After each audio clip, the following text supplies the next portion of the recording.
Coming to you from my hometown where I grew up, Troy, Ohio.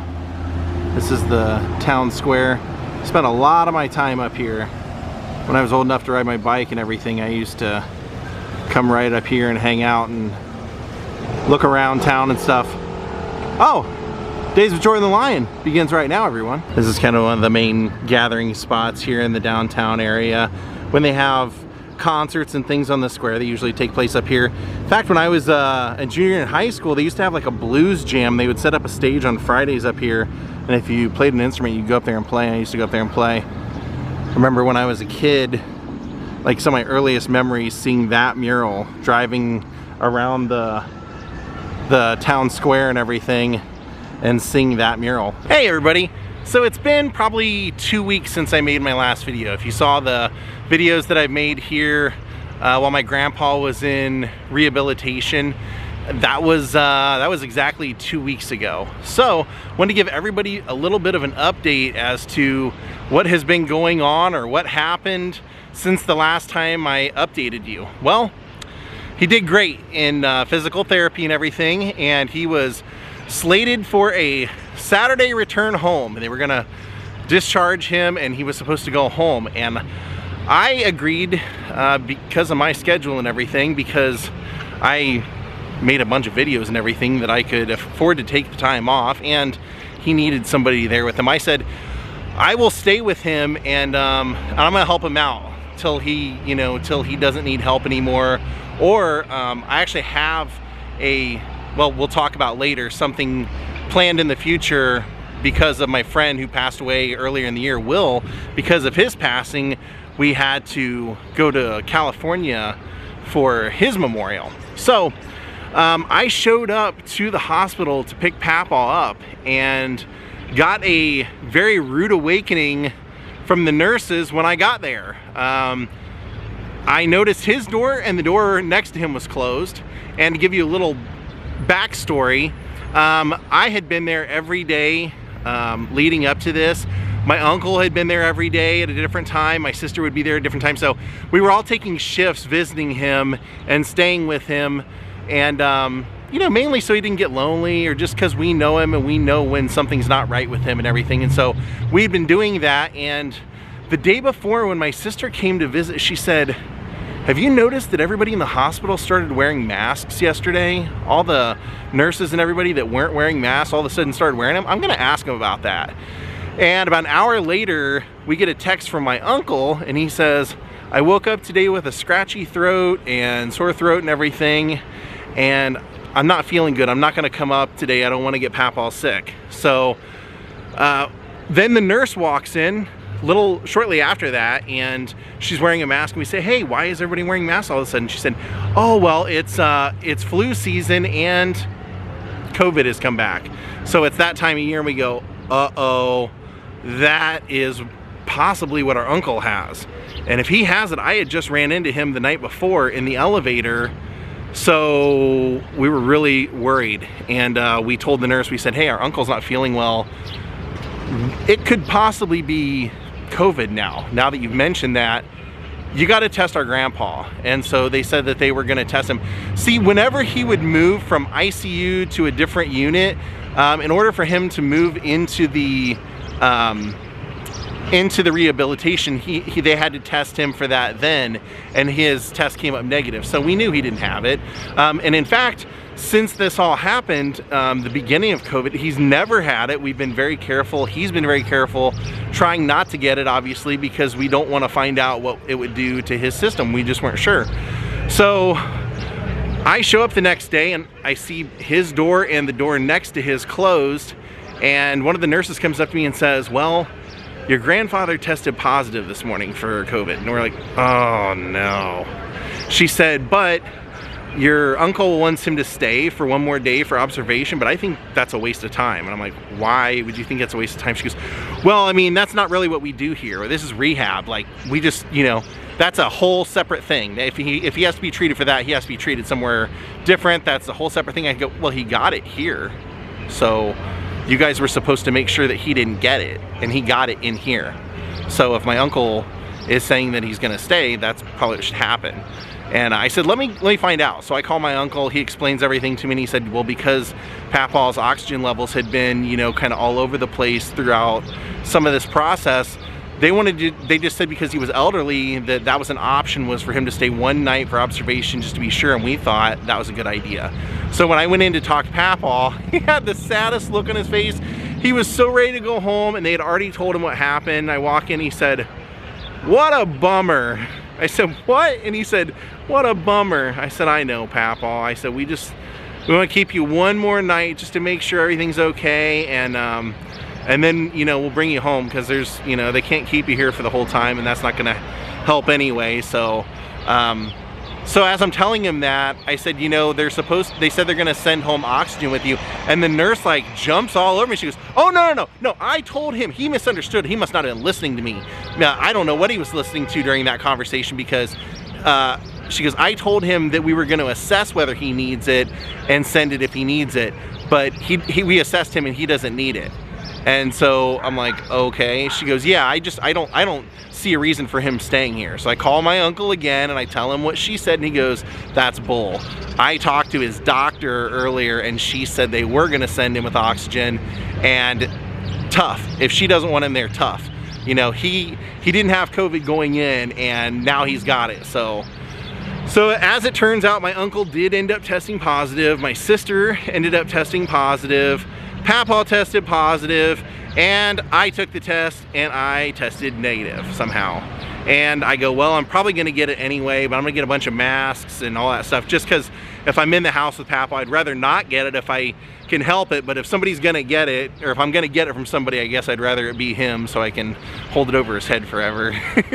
But yeah, so Papaw decided, you know, he wasn't gonna wear a mask in his own house, and he's just coughing out loud and everything. His symptoms were less than anybody else's were. He really didn't have a whole lot of problems with it or anything, and I never did end up getting it. So that was that. Poor guy. So he came home, and it's been a slow process because he's 95 years old, and he was off his feet for 2 weeks. They had him on like an IV for food and stuff, so he wasn't chewing. So the first couple days trying to give him food was tough, because everything that he chewed, he said, felt like he was chewing on pebbles, because his teeth were, you know, his muscle strength and his jaws and everything, it was just completely gone. And walking around was tough for him too. I was actually kind of concerned that maybe there was a possibility that he wasn't going to bounce back. And then you know, every day I've been with him, staying with him for 2 weeks, and I've been helping him with everything. I make sure he eats, I make sure he's drinking his Ensure, I make sure he's doing everything. I am on him like a tent, and he's, every day I say, how you feel? He says, I feel better than yesterday. Every day he feels a little bit stronger. The other day I came out, and instead of him drinking an Ensure sitting down in the chair, I came out and he was having his Cheerios with his milk and blueberries and cleaning up his own dishes and all this stuff. And I said, God, look at him, he's doing it. He's made, because he wants to live alone, you know, and that's the thing. He's just trying to get back to where he can do that. So every day I push him a little bit more. I say, hey, how about today we go take a ride? Because the other day he hadn't taken a ride since he came home in a car. He hadn't left his house or anything. I said, why don't we go visit Mamaw at the cemetery, and then we'll go from there. If you want to come back home, we'll come back home, and if you want to go for a ride, we'll go for a ride. And we went out, and he decided he wanted to go for a ride, and he said the fresh air was doing him good. It was good for him to walk to the house, to the car, get in the car, and then have to get back out and walk back into the house, and everything is very taxing for him right now, just doing anything like that, but he's doing it. So I'm feeling good about the time frame which I was supposed to leave. Actually, Katie is coming tomorrow, and she's gonna spend a few days with us, and then she's gonna fly back home. I'm going to go meet my friends, and they're gonna take over Ja. I'm gonna be doing Route 66, because if you remember the beginning of the year when my friend Will passed away, they're having his funeral in California at the end of June, and I thought, what better, you know, kind of tribute to him could I do than maybe do like Route 66? And so Scott Michaels, I invited him, and he said he wants to do it. So Scott Michaels and I are gonna do Route 66 together, and we're gonna do it slow. We're gonna do it like a 14-day journey. So I just thought with all the museums we'll want to check out, all the roadside stops and everything with the heat, and my friends that normally watch Ja if I go on a trip or anything, they miss him so freaking much right now that we just agreed that, you know, it was time for him to go visit them for a little while, and we're gonna meet and hand him off, and then I'm gonna pick up Scott Michaels at the airport. We are going to make our way to Chicago, and we are going to start Route 66 and do it 14 days. So I hope you guys are up for that. 14 days as in what we're going to drive, but I am going to vlog everything that feels fun and interesting. So if that turns into 30 videos, if the entire month turns into Route 66, so be it. I mean, that's the way I've always kind of said I was going to do it. If I was going to do it, if there was a museum that was so amazing that it deserved its own vlog so people could really focus and check it out, that I was going to do it that way. So we may do each town as its own vlog. We just don't know. So I hope you guys will enjoy that. Come along for the ride. Mention in the comments, you know, I kind of roughly have a schedule worked out, and I might try and find somewhere along the way that we can meet up with some people at some famous landmarks along Route 66. If you live near Route 66 or are willing to drive to one of these famous landmarks, maybe you can come visit us on that day and say hi and be in the videos. So that was kind of the best update I can give you. Papaw's been through absolute hell, and through all of it, you guys have offered so many prayers and so many well wishes, because I knew people love him so much from seeing him in the videos. That means a lot to him. It really does.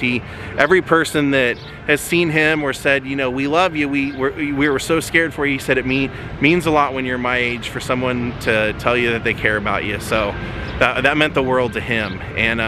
And of course, in his typical fashion, he's more concerned about my sister, who is still sick. She has been sick for 2 weeks with it, like bad, like head cold, in bed, you know, just body worn out, just everything. This is the first time she's ever had it too, so it's not treating her well, but hopefully she'll get better, and he really misses her. So the plan is when I depart, because he's getting pretty good. He's to the point now where I think he likes somebody being around and keeping him company, and it's just good because his balance is still a little wobbly. Just good to have somebody around and everything. But my aunt or my uncle and my sister are going to take over.